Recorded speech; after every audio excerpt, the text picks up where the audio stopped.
Hello po, magandang hapon po. Gaano kayo katagal na po magkasintahan ni Boy Tapang?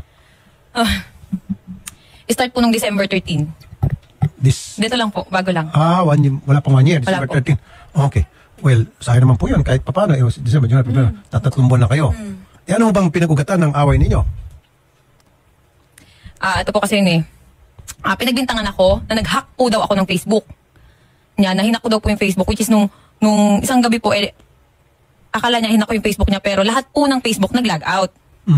Nag-message siya sa akin na mga ebidensya daw po siya na pinapahack ko yung account niya, yung Facebook niya. Anong ebidensya pong hawak niya? Hindi ko po alam. Nung gabi po yun, lahat yun nag-log out yung Facebook.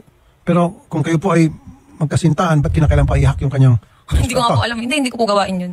Pero yan po iba na-explain mo na sa kanya? In-explain ko po, pero sunod-sunod yung rant niya sa akin. Sinasabihan niya pa ako ng bad words na, ulul ka, alam ko ikaw. Sobrang lambing niya. Sobrang bait niya.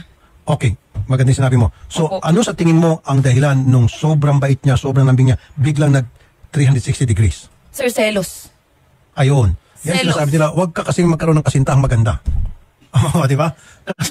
Pero hindi po siya yung sinaktan ko. Opo. Yung mga kaibigan niya. Sir, dinipensahan ko po kasi yung sarili ko.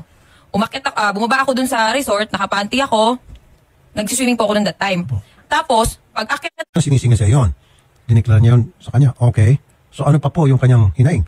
sa social media, yung mga luxury bag ko daw po, ay galing sa sugar daddy. Yun yung sinasabi niya. Na pinost ko, galing po yun sa sarili kong pinagpaguran yun. Yun yung ko, kasi